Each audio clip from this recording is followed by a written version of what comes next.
14,000 years ago, in what is now Germany, a group of humans dug a grave.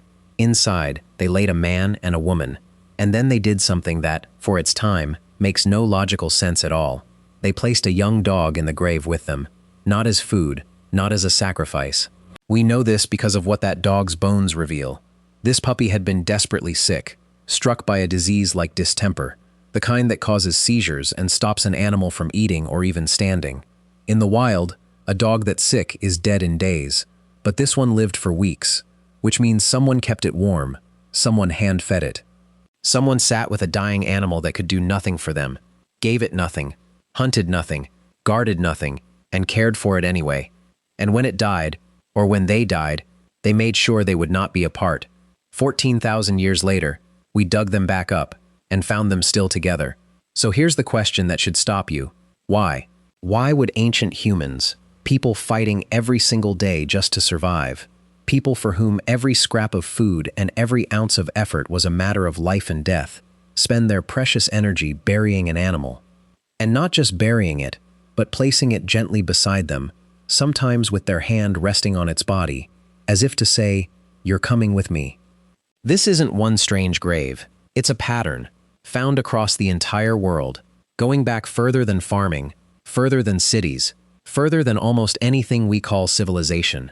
And it forces us to confront something uncomfortable and beautiful at the same time. The bond you feel with your pet right now? It might be one of the oldest feelings our species has ever had. Here's the thing nobody tells you. We assume the deep love between humans and animals is a modern luxury, something you can only afford once you have couches and pet stores and disposable income. But the graves tell a completely different story. Long before money, before writing, before agriculture, humans were already treating certain animals not as tools, not as meat, but as someone, as family, as a being worth mourning. So let's dig, literally, through the evidence, and trace exactly how far back this goes. Because the deeper we dig, the stranger and more moving it gets. Let's go back to that German grave near Bonn, called Bonn-Oberkassel. It's roughly 14,000 years old, and it's the oldest confirmed grave where humans and a dog were buried together as a single event. Remember, this is the Ice Age. These people were hunter-gatherers with nothing to spare, and yet they spent weeks nursing a fatally ill puppy that gave them nothing in return, pure care, for an animal they simply loved. That single detail rewrites what we thought ancient people were capable of feeling, but it goes back further. In the Natufian culture of the ancient Middle East, around 15,000 years ago, in a site called Ain Mallaha, archaeologists found something that stops your heart a little. A human skeleton, buried on its side, with its hand deliberately placed over the body of a 3 to 5 month old puppy. Think about that gesture. Not the dog at their feet, not the dog tossed in. Their hand, resting on the puppy, frozen in that position for 15,000 years. It's one of the most tender things in the entire archaeological record, and it was done by people we usually imagine as primitive cavemen. Now here's where most people get the history completely wrong. Everyone knows cats were first tamed by the ancient Egyptians, with their cat gods and cat mummies, right? Wrong, by thousands of years.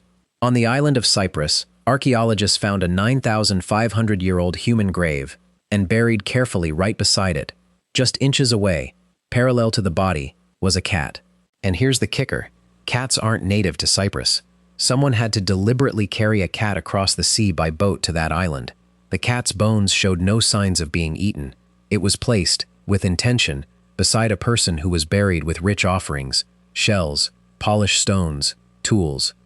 This pushed back the human-cat relationship by over 5,000 years, and it suggests the bond didn't start with worship. It started with companionship. To understand why this matters so much, you have to understand what a burial actually is. Burying someone with care, with offerings, takes enormous effort. You don't waste that effort on something meaningless. When ancient humans buried a person with jewelry and tools, archaeologists read it as a sign of status, of love, of belief in something beyond death. So when they buried a person with an animal, treated the same way as those precious objects, sometimes more carefully, it's telling us that the animal held that same kind of meaning. The dog, the cat, wasn't property being thrown away, it was a companion being honored. But the logical question remains, why? These were people on the edge of survival. The answer reveals something profound about us. Humans are wired for attachment, for bonding, for caring about other living things, and that wiring doesn't switch off just because times are hard. When an animal lives beside you, sleeps near you, watches the dark with you, warns you of danger, and looks at you with what feels like understanding, your brain forms the same kind of bond it forms with another person. For our ancestors, an animal companion wasn't a luxury on top of survival. It may have been part of how they survived, not just physically but emotionally. In a brutal, terrifying world, a warm creature that chose to stay by your side was something worth living for, and worth being buried with. And here's the layer that gives me chills. Burying an animal with a human doesn't just say, "I loved you." In the context of grave offerings, it can say something more. "I expect to be with you again." Many ancient peoples buried the dead with things they believed they'd need or want in whatever came next: food, tools, treasures. Placing a beloved animal in the grave may mean they couldn't imagine an afterlife, a next world, a continuation of any kind, without that animal in it. They weren't just saying goodbye, they were refusing to. They were taking their friend with them into eternity. Now, we have to be honest, because not every animal burial was about love. As civilizations grew, the story got darker.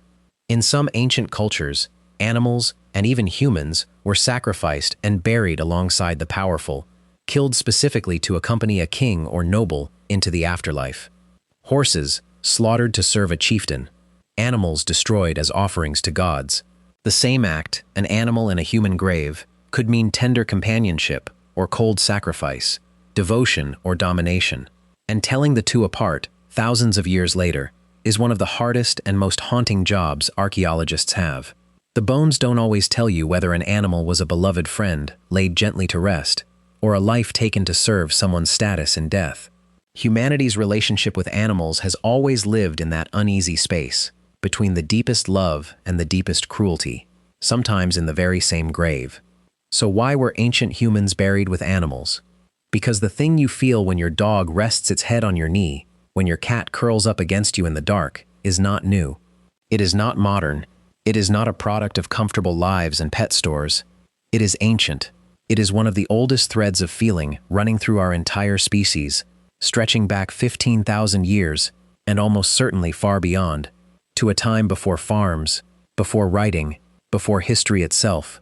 Across all that time, through every hardship our ancestors faced, they kept doing this one quietly extraordinary thing. They loved animals enough to take them to the grave. The bond didn't begin with us. We inherited it. So the next time your pet looks up at you, and you feel that strange, wordless pull of affection, that sense that this small creature is somehow family, remember the woman in Germany nursing a dying puppy with her own hands. Remember the human in the Middle East buried 15,000 years ago with a hand resting gently on a young dog. Remember the cat carried across the sea, just to be laid beside someone, forever. You're not the first to feel this. You're the latest in an unbroken line of humans who looked at an animal and saw a friend. They took that love to the grave. You're just carrying it forward.